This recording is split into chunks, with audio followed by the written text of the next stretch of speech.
얘들아, 열왕기하 5장 읽어줄게. 시리아 왕의 군사령관 나아만 장군은 왕이 아끼는 큰 인물이고 존경받는 사람이었다. 주님께서 그를 시켜 시리아에 구원을 베풀어 주신 일이 있었다. 나아만은 강한 용사였는데 그만 나병에 걸리고 말았다. 시리아가 군대를 일으켜서 이스라엘 땅에 쳐들어갔을 때 그곳에서 어린 소녀 하나를 잡아온 적이 있었다. 그 소녀는 나아만의 아내의 시중을 들고 있었다. 그 소녀가 여주인에게 말하였다. 주인 어른께서 사마리아에 있는 한 예언자를 만나보시면 좋겠습니다. 그분이라면 어른의 나병을 고치실 수가 있을 겁니다. 이 말을 들은 나아만은 시리아 왕에게 나아가서 이스라엘 땅에서 온 한 소녀가 한 말을 보고하였다. 시리아 왕은 기꺼이 허락하였다. 내가 이스라엘 왕에게 편지를 써보내겠으니 가도록 하시오. 나아만은 은 10달란트와 금 6,000개와 옷 10벌을 가지고 가서 왕의 편지를 이스라엘 왕에게 전하였다. 그 편지에는 이렇게 쓰여 있었다. 내가 이 편지와 함께 나의 신하 나아만을 귀하에게 보냅니다. 부디 그의 나병을 고쳐주시기 바랍니다. 이스라엘 왕은 그 편지를 읽고 낙담하여 자기의 옷을 찢으며 주위를 둘러보고 말하였다. 내가 사람을 죽이고 살리는 신이라도 된다는 말인가? 이렇게 사람을 보내어 나병을 고쳐달라고 하니 될 말인가? 이것은 분명 공연히 트집을 잡아 싸울 기회를 찾으려는 것이니 자세히들 알아보도록 하시오. 이스라엘 왕이 낙담하여 옷을 찢었다는 소식을 하나님의 사람 엘리사가 듣고 왕에게 사람을 보내어 말하였다. 어찌하여 옷을 찢으셨습니까? 그 사람을 나에게 보내주십시오. 이스라엘에 예언자가 있음을 그에게 알려주겠습니다. 나아만은 군마와 병거를 거느리고 와서 엘리사의 집 문 앞에 멈추어 섰다. 엘리사는 사환을 시켜서 나아만에게 요단강으로 가서 몸을 7번 씻으면 장군님의 몸이 다시 깨끗하게 될 것이라고 말하였다. 나아만은 이 말을 듣고 화가 나서 발길을 돌렸다. 적어도 엘리사가 직접 나와서 정중히 나를 맞이하고 주 그의 하나님의 이름을 부르며 상처 위에 직접 안수하며 나병을 고쳐주어야 도리가 아닌가?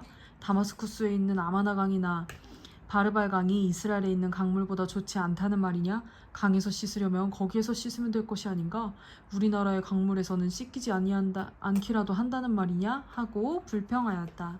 그렇게 불평을 하고 나서 나아만은 발길을 돌이켜 분을 참지 못하며 떠나갔다.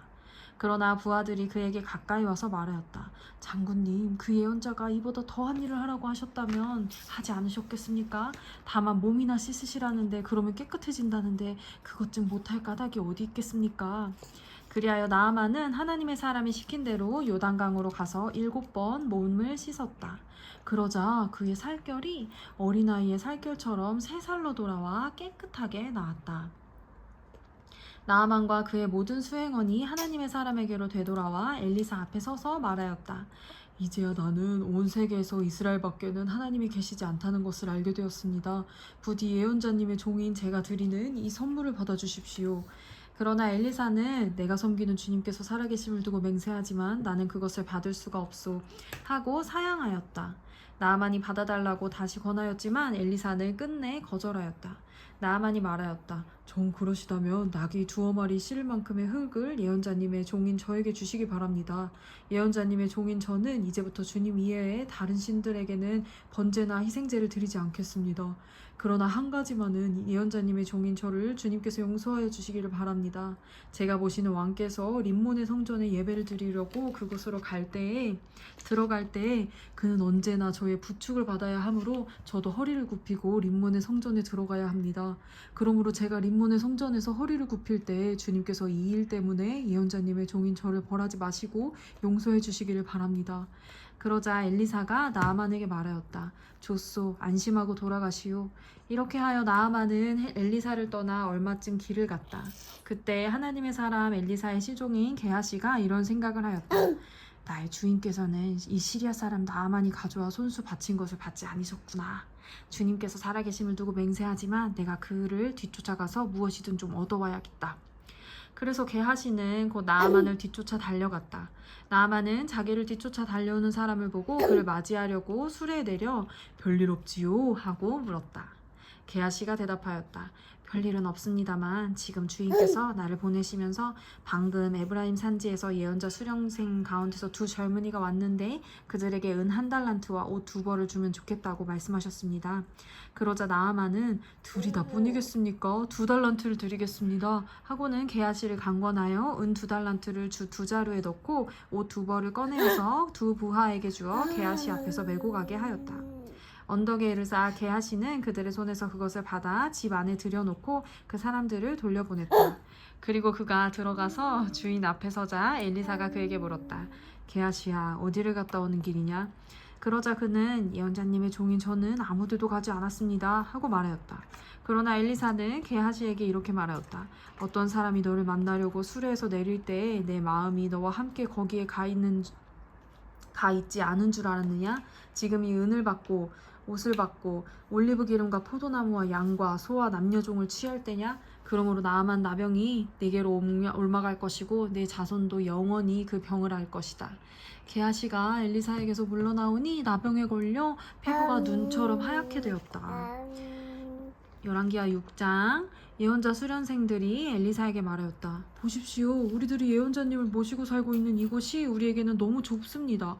우리가 요단으로 가서 거기에서 들보감 각각 하나씩 가져다가 우리가 살 곳을 각각 하나 마련하는 것이 좋겠습니다. 이 말을 듣고 엘리사는 그렇게 하는 것이 좋겠다고 대답하였다. 한 사람이 엘리사도 함께 가는 것이 좋겠다고 하니 엘리사도 같이 가겠다고 가고서 나서서 그들과 함께 갔다. 그들이 요단에 이르러 나무를 자르기 시작하였다. 그때 한 사람이 들보감을 찢다가 도끼를 물에 빠뜨렸다. 그러자 그는 부르짖으며 아이고 선생님, 이것은 빌려온 도끼입니다 하고 소리쳤다. 하나님의 사람이 물었다. 어디에 빠뜨렸느냐? 그가 그곳을 알려주니 엘리사가 나뭇가지 하나를 꺾어서 그곳에 던졌다. 그랬더니 도끼가 떠올랐다. 이거 말고 이거? 응? 엘리사가 그것을 집어라 하고 말하니 그가 손을 내밀어 그 도끼를 건져내었다. 시리아 왕이 이스라엘과 전쟁을 하고 있던 무렵이다. 그가 신하들과 은밀하게 의논하며 이러이러한 곳에 진을 치자고 말하였다. 그러자 하나님의 사람이 이스라엘 왕에게 사람을 보내어 시리아 사람들이 거기에 진을 칠 곳이 이러이러한 지역이니 그곳으로 지나가는 것은 삼가라고 말하였다. 이러한 전가를 받은 이스라엘 왕은 하나님의 사람이 자신에게 말한 그곳에 사람을 보내어 그곳을 엄하게 경계하도록 하였다. 그와 같이 경계한 일이 한두 번이 아니었다. 이 일 때문에 시리아 왕은 화가 머리끝까지 나서 신하들을 불러 모아 추궁하였다. 우리 가운데서 이스라엘 왕과 내통하는 자가 없고서야 어찌 이런 일이 있을 수가 있단 말이냐? 신하 가운데서 한 사람이 말하였다. 높으신 임금님, 그런 것이 아닙니다. 이스라엘에는 엘리사라는 예언자가 있어서 임금님께서 침실에서 은밀히 하시는 말씀까지도 다 알아서 일일이 이스라엘 왕에게 알려줍니다. 시리아 왕이 말하였다. 그가 어디에 있는지 가서 찾아보거라. 내가 사람을 보내어 그를 붙잡을 것이다. 어떤 사람이 그 예언자가 도단에 있다고 왕에게 보고하였다. 왕은 곧 그곳에 기마와 병거와 중무장한 강한 군대를 보내어서 밤을 틈타 그 성읍을 포위하였다. 하나님의 사람의 시종이 아침에 일찍 일어나서 밖으로 나가보니 강한 군대가 말과 병거로 성읍을 포위하고 있는 것이 아닌가? 그 시종이 엘리사에게 와서 이 사실을 알리면서 걱정하였다. 괜찮아? 이렇게 해봐, 이렇게 해봐. 큰일이 났습니다, 선생님. 어떻게 하면 좋습니까? 엘리사가 말하였다. 두려워하지 말아라. 그들의 편에 있는 사람보다는 우리의 편에 있는 사람이 더 많다. 괜찮아?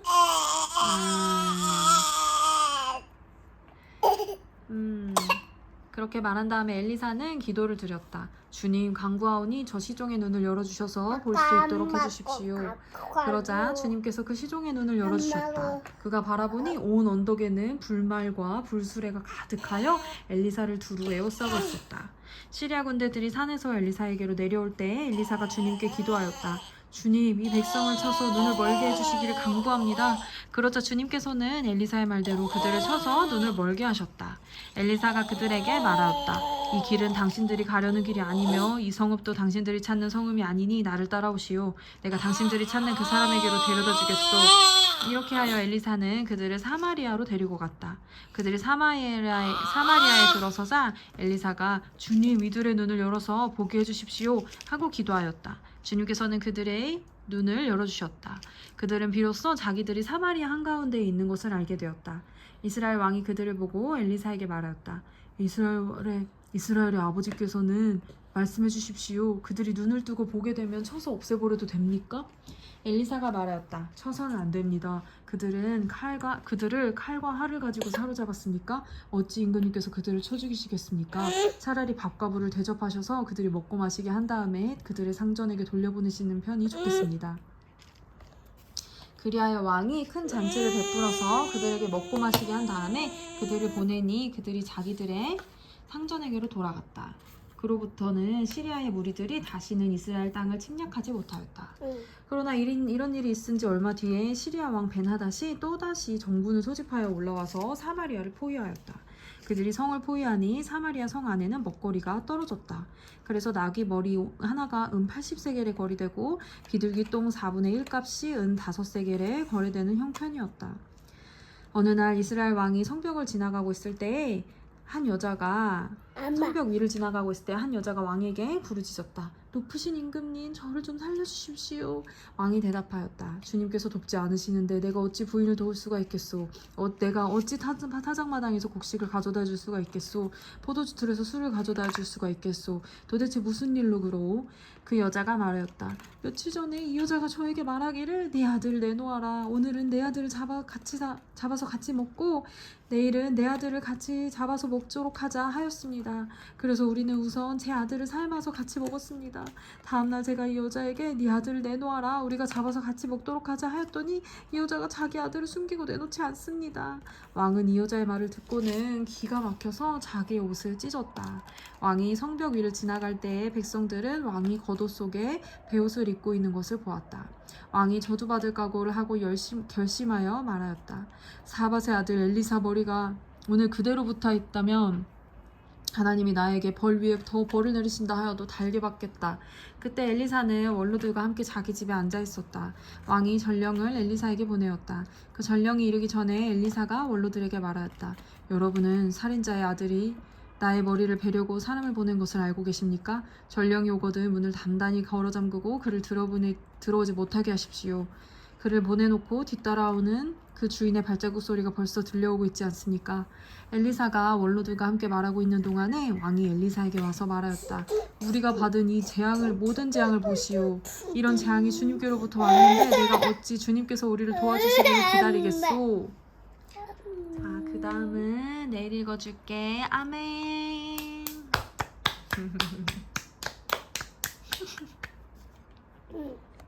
강아지.